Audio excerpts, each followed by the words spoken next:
membuktikan bahwa dirinya itu adalah nabi dan rasul Allah yang tidak dapat ditiru oleh siapapun. Kemudian ada pun ciri-ciri dari mukjizat. Yang pertama yaitu diturunkan kepada nabi dan rasul. Yang kedua yaitu merupakan kejadian luar biasa di luar kemampuan manusia. Yang ketiga yaitu sebagai bukti kekuasaan Allah Subhanahu wa taala. Terus yang keempat ada diturunkan sebagai bukti kenabian dan kerasulan. Terus yang kelima yaitu bertujuan untuk memperlemah orang kafir dan memecahkan masalah bagi orang muslim. Kemudian mukjizat itu dibagi menjadi dua ya. Yang pertama yaitu mukjizat kauniyah, yang kedua adalah mukjizat akliyah. Di mana yang mukjizat kauniyah yaitu artinya mukjizatnya itu tampak, berarti bisa dirasakan dan dapat ditangkap dengan panca indera ya. Misalnya seperti contoh mukjizat Nabi Isa yang dimana dapat membangkitkan orang yang meninggal atas seizin Allah. Kemudian yang kedua adalah mukjizat akliyah yang dimana ini hanya bisa dipahami oleh akal pikiran, yaitu cirinya yang pertama yaitu ada panjang masa dan dapat dipahami oleh akal pikiran. Contohnya yaitu Al-Quran memiliki keistimewaan yang dimana Al-Quran ini di dalamnya terdapat kandungan yang luar biasa dan sastranya itu indah, terus kemudian akan terjaga sepanjang masa. Kemudian ada pun kejadian luar biasa lainnya yaitu yang pertama ada karamah. Yang tahu karamah itu apa? Ya. Jadi karamah itu kejadian luar biasa yang dimana hanya didapatkan oleh orang-orang pilihan, seperti misalnya waliullah atau kekasih Allah. Terus yang kedua ada irhas. Yang tahu anak-anak?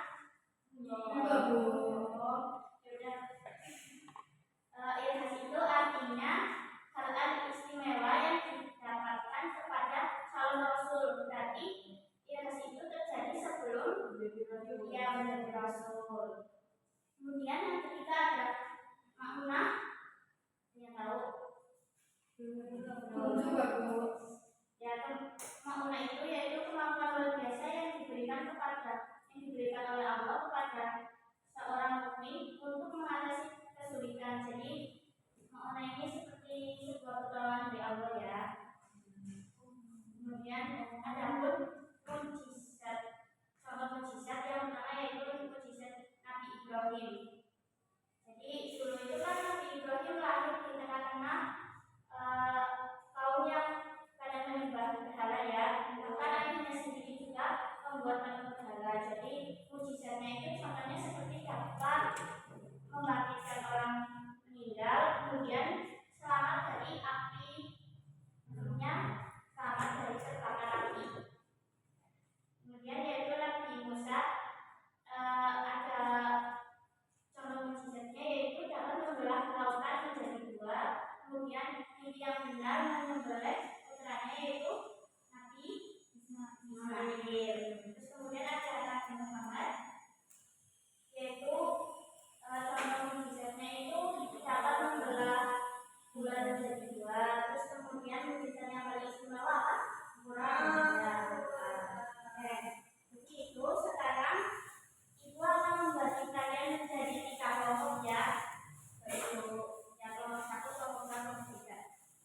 Jadi di sini ada contoh gambar mukjizat Allah ya, mukjizat Nabi. Nah, nanti kalian diceritakan kembali.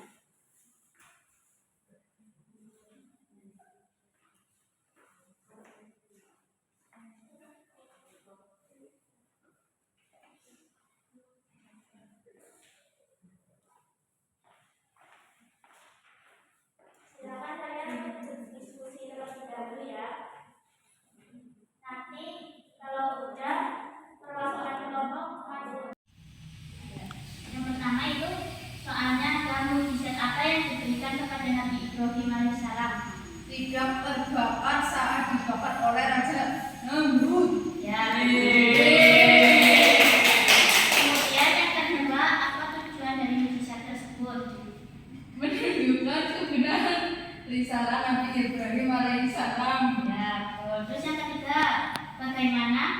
pengaruhnya terhadap umat di masa itu. Membuat banyak orang takjub dan membuka mata sebagian. Tahu untuk saja. Ya, terus yuk kelompok 2 silakan dibaca tulisannya. Ya, menurut kelompok kami ya, yang pertama itu adalah mukjizat apa yang diberikan kepada Nabi Musa. Nah, menurut kelompok kami adalah tongkat yang berupa bibit ular berbisa. Iya. Terus apa tujuan dari mukjizat itu? Nah, menurut kelompok kami adalah menjawab tantangan tentang tukang sihir Fir'aun dan menyelamatkan Bani Israel. Iya. Yang ketiga, bagaimana pengaruhnya terhadap umat di masa itu.